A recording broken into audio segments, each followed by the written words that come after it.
बिस्मिल्लाहिर्रहमानिर्रहीम। अस्सलामु अलैकुम डियर स्टूडेंट्स, उम्मीद करते हैं कि आप खैरियत से होंगे। अल्लाह ताला आपको खैर व आफ़ियत से रखे। Physics 10th class second chapter जो है बच्चे हमारा मुकम्मल हो चुका है। हम उसकी एक्सरसाइज कर रहे हैं। कल हमने पहले जो है वो 5 शार्ट क्वेश्चन रिव्यू क्वेश्चन कर लिए थे MCQs के साथ साथ। उम्मीद है कि आपने वो जो है वो याद कर लिए होंगे, अच्छी तरह से क्लियर होंगे आपको। आज नेक्स्ट चलते हैं हम 11.6 की जानिब। तो देखें 11.6 की स्टेटमेंट क्या है बच्चे। We know that wave manifest phenomena of reflection, refraction and diffraction। हम जानते हैं, कहता है कि हमें पता है। मैनिफेस्ट का मतलब या होना या जो है वो फॉलो करना, ये समझ सकते हैं उसको कि वेव जो है ये फिनोमिनाज जो होते हैं इनको अया करती है, मतलब ये इनको ओबे करती है। कौन कौन से? रिफ्लेक्ट भी होती हैं वेव्स, रिफ्रैक्ट भी होती हैं और डायफ्रैक्ट भी होती हैं। सो कहते हैं does sound also manifest these characteristic. क्या साउंड जो है, साउंड वेव्स जो हैं वो भी इन जो हमारे पास करेक्टरिस्टिक्स हैं, यानी ये खसूसियात जो रिफ्लेक्शन, रिफ्रैक्शन और डायफ्रैक्शन की हैं, इनको जो है वो ओबे करती हैं। तो बच्चे बिल्कुल हमने पढ़ा हुआ है, साउंड वेव भी हमारे पास जो है वो रिफ्लेक्शन, रिफ्रैक्शन और डायफ्रैक्शन को जो है वो करती हैं, यानी ओबे करती हैं। ये देखें, हमने पढ़ा था फिज़िक्स इनसाइट में। ये आप इसमें फ़िगर भी बना सकते हैं। रिफ्लेक्शन हो रही है, दूसरे नंबर पे रिफ्रैक्शन हो रही है, फिर डायफ्रैक्शन हो रही है और फिर जो है वो अब्जॉर्प्शन हो रही है। तो इसमें हमारे पास जो है ये, हाँ जी, तो बच्चे याद रखिए, यस इसका आंसर होगा हमारे पास नीचे ये वाली स्टेटमेंट आप इसमें लिख सकते हैं। Sound displace all the properties of wave when it interact with material and boundaries. तो बिल्कुल सिंपल वे में आपने ये बता देना इसका आंसर। नेक्स्ट चलते हैं आगे। हमारे पास है what is the difference between the loudness and intensity of sound. Loudness और इंटेंसिटी ऑफ साउंड में क्या फ़र्क है, फिर इनके दरमियान हमने रिलेशन जो है वो बताना है। बच्चे अगर आपको याद हो तो ये हमने क्वेश्चन जो है वो किया हुआ है। क्वेश्चन, ये वाला क्वेश्चन हमारा हुआ है। दोबारा से एक दफ़ा हम रिपीट कर लेते हैं, इसको रिवाइज़ कर लेते हैं। हमारे पास जो है ये क्वेश्चन नंबर 6 का आंसर है जी, yes sound wave also manifest these characteristic. इसमें आप ऐड कर सकते हैं, फिगर बना सकते हैं। वो स्टेटमेंट जो फिगर के नीचे लिखी हुई थी वो आप इसमें लिख सकते हैं। अच्छा जी, इसमें देखें हमारे पास जो है आपको क्वेश्चन नंबर जो है वो 7 दिखा दें। क्वेश्चन नंबर 7 हमारे पास हमने किया हुआ है। क्वेश्चन नंबर 7 ये देखें जी, इंटेंसिटी जो है हमारे पास, इंटेंसिटी लेवल ऑफ साउंड जो है, ये अगला क्वेश्चन है। इससे अगला है ये हमारे पास, ये देख लें जी। हाँ जी, what is the difference loudness और इंटेंसिटी में डिफरेंस क्या है और इनका रिलेशनशिप। पहले लाउडनेस के 5 पॉइंट बताए हुए हैं, ये अच्छी तरह कर लेने, ये हमने पहले पढ़ लिया बच्चे। फिर इंटेंसिटी ऑफ साउंड के जो है वो पॉइंट बताए हुए हैं, फिर इनका रिलेशन बताया हुआ है, फिर इनके जो है वो यूनिट, इंटेंसिटी ऑफ साउंड का यूनिट जो है वाट पर मीटर स्क्वायर कैसे निकाला। ये वाली जो है, ये वाला जो है बुक पे नहीं है, ये आपने अच्छी तरह से बच्चे कर लेना। ये वाला हमारे पास जो है ना सारे का सारा ये किस तरह से निकला है, ये इसके जो है वो फार्मूले से निकला है। तो ये अच्छी तरह से आपने जो है वो इसको याद कर लेना। ये हमारे पास क्वेश्चन नंबर 7 हो गया बच्चे। आगे चलते हैं, हमारे पास जो है वो क्वेश्चन नंबर 8 है।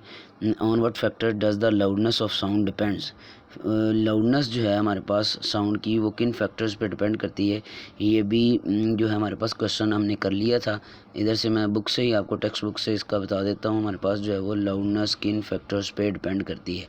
जिधर जो है वो लाउडनेस आती है, ये देखें, A amplitude of vibrating body है, एरिया ऑफ वाइब्रेटिंग बॉडी है, distance from the vibrating body है। ये लाउडनेस लिख के ये तीनों को हमारे पास जो है वो कान जो है उसकी जो कंडीशन है हमारे पास उस पर भी, एयर की कंडीशन जो है उस पर भी हमारे पास लाउडनेस डिपेंड करती है। ये हो गया जी हमारे पास क्वेश्चन नंबर 8 का आंसर। बिल्कुल बच्चे इजी हैं, वही टॉपिक जो हमने पढ़े हुए हैं वही इनके आंसर हैं। चलते हैं number 9, what do you mean by term intensity level of sound, name and define unit intensity जो है, यूनिट ऑफ इंटेंसिटी लेवल। ये भी हमने किया, अभी मैंने ओपन किया था इसको, दोबारा से मैं आपके लिए ओपन कर देता हूँ। इंटेंसिटी जो है हमारे पास, इंटेंसिटी ऑफ साउंड जो है वो क्या है और इसके यूनिट कौन कौन से हैं। तो ये देखें जी, आपके पास इसमें हमारे पास है जी, what do you mean by term intensity level of sound. ये इसकी डेफिनेशन है, difference between loudness L of unknown sound and loudness L nought of the faintest sound जो होगा उसमें जो डिफरेंस वो हमारे पास इंटेंसिटी कहलाएगी, intensity of sound. Intensity level बोलेंगे, फिर इसका जो है ये देखें यूनिट, इसका फार्मूला पहले निकालेंगे, फिर इसका यूनिट निकालेंगे। याद रखना बच्चे, ये वाले जो स्टेप्स हैं ये वाले बुक पे नहीं हैं, आप इसको इधर से अच्छी तरह से इसको तैयार कर लेंगे। लास्ट पे इसके यूनिट बताए हुए हैं, बेल और डेसिबल, इसके 2 यूनिट हैं। ये अच्छी तरह से अपने बच्चे इसको तैयार कर लेना है। ये होगा जी हमारे पास क्वेश्चन नंबर 10 देखें जी। What are unit of loudness, why do we use logarithm scale to describe the range of sound intensities we hear. देखें इसमें बच्चे बाकी तो आप वैसे ही डिफ़ाइन कर देंगे कि हमारे पास लाउडनेस क्या है, इसके यूनिट क्या हैं, जो हमने पहले पढ़े हैं बेल और डेसिबल, इनके दरमियान रिलेशन जो है। और बाकी इसमें है हमारे पास कि हम लॉगरिथम को क्यों यूज़ करते हैं, तो ये भी उधर लिखा हुआ है कि रेंज ऑफ साउंड इंटेंसिटी जो है हमारे पास वो बिल्कुल बहुत कम, जो 10⁻⁻12 जो ये इसलिए हम बच्चे लॉगरिथम स्केल जो है यूज़ करते हैं कि हमारे पास जो होता है 10⁻⁻12 वाट पर मीटर स्क्वायर से साउंड इंटेंसिटी की रेंज जो है 1 वाट पर मीटर स्क्वायर से ज़्यादा होती है। सो इतनी ज़्यादा रेंज है हमारे पास, बहुत ज़्यादा, is so wide that is difficult to calculate their intensity level, कि इनको जो मेजर करना है वो कैलकुलेट करना वो मुश्किल है। इसलिए हम जो है वो इंटेंसिटीज़ जो हैं वो स्केल करते हैं बाय फैक्टर ऑफ 10, यानी लॉगरिथम में ले चलते हैं इसको। In this way there sound level can easily calculator. So इसमें चल के हम जो है वो बेल में, डेसिबल में करते हैं। फिर इसके अलावा डेसिबल स्केल जो है हमारे पास लॉगरिथम का, वो मेजर करता है amplitude of sound waves, loudness of sound जो है वो in a logarithm scale equal interval correspond to multiply by 10 जो है वो instead of adding equal amounts. तो ये बच्चे याद, ये बिल्कुल अल्फ की स्टोन जो है उधर लिखा हुआ है बच्चे, इसका answer why do we use logarithm scale, तो वो अपने याद कर लें। बाकी तो वही है जो हमने पहले भी रिपीट कर लिया है।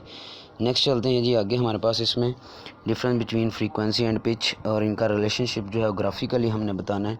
फ्रीक्वेंसी और पिच का जो रिलेशनशिप है ये बताना हमने ग्राफिकली। ये भी हमने क्वेश्चन बच्चे पहले कर लिया है कि हमारे पास जो है वो फ्रीक्वेंसी और पिच जो है, फ्रीक्वेंसी होती है नंबर ऑफ़ वेव्स पर सेकेंड, तो पिच जो होती है वो करेक्टरिस्टिक है हमारे पास साउंड की, जो कि हमारे पास श्रिल और ग्रेव साउंड में डिस्टिंग्विश करती है। पिच डिपेंड करती है फ्रीक्वेंसी पे, जितनी हाई फ्रीक्वेंसी हाई पिच होगी उतनी हाई फ्रीक्वेंसी, मतलब जो आवाज़ है औरतों की, voice of ladies and children जो है वो हायर होती है उसकी फ्रीक्वेंसी देन फॉर मैन यानी जो आदमी है उनकी आवाज़ जो है उनकी फ्रीक्वेंसी लो, पिच भी लो होती है। तो ये आपने शो कर देना इसको, ये ग्राफिकली भी इसका बयान किया हुआ है बच्चे। नंबर 12 चलते हैं जी। Describe the effect of change in amplitude on loudness and effect of change in frequency of pitch of sound. तो इसके लिए बच्चे आप लाउडनेस से ही देखेंगे, हमारे पास जो है लाउडनेस से ही इसका आंसर हम देखेंगे कि हमारे पास एम्पलीट्यूड का जो है वो क्या असर है। देखें तो ये इफ़ेक्ट जो है लाउडनेस के, उसी से हम इसको सीखेंगे। ये देखें ज़रा, बुक अपनी पेज खोलें लाउडनेस वाला, तो उसमें चलें। हमारे पास जो है ये है जी हमारे पास एम्पलीट्यूड, ये है हमारे पास इसका लाउडनेस का। लार्ज एम्पलीट्यूड जो है हमारे पास लाउड होगा, लाउडनेस उसकी कम होगी, एम्पलीट्यूड कम होगा तो जो हमारे पास ये कम होगी। ये याद रखना बच्चे, इसमें ये वाली आपने इसकी एक्सप्लेनेशन लिख देनी है। नेक्स्ट चलते हैं जी। इसमें आगे हमारे पास जो है क्वेश्चन नंबर है जी आगे हमारे पास 13 इंक्रीज। अगर हम पिच जो है वो बस इनमें क्या क्या चेंजेस आएंगी, फ्रीक्वेंसी में क्या चेंज आएगी, वेवलेंथ में क्या चेंज आएगी, वेव वेलोसिटी में, एम्पलीट्यूड ऑफ वेव में, तो इनका जो है हम इधर से सीखेंगे।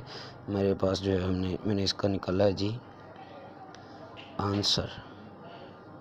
देखें तो इसमें हमारे पास जो है ये है जी, इनका फ्रीक्वेंसी का क्या होगा। अगर हम पिच बढ़ाते हैं तो फ्रीक्वेंसी भी बढ़ती है। हमने पढ़ा हुआ है pitch of sound frequency of sound directly proportional. अभी मैंने बताया भी इसका, इन दोनों का रिलेशन 11.11 क्वेश्चन में हमने ये किया भी है। तो डायरेक्ट रिलेशन आ जाएगा। वेवलेंथ में जो है हमारे पास इसका फ्रीक्वेंसी का इन्वर्स रिलेशन है वेवलेंथ के साथ, तो फ्रीक्वेंसी का डायरेक्ट रिलेशन पिच के साथ है, तो पिच और वेवलेंथ का रिलेशन इन्वर्स हुआ। सो अगर हम वेवलेंथ डिक्रीज़ करेंगे तो पिच जो है वो इंक्रीज़ हो जाएगी। फिर है जी wave velocity, wave velocity V equal to F lambda.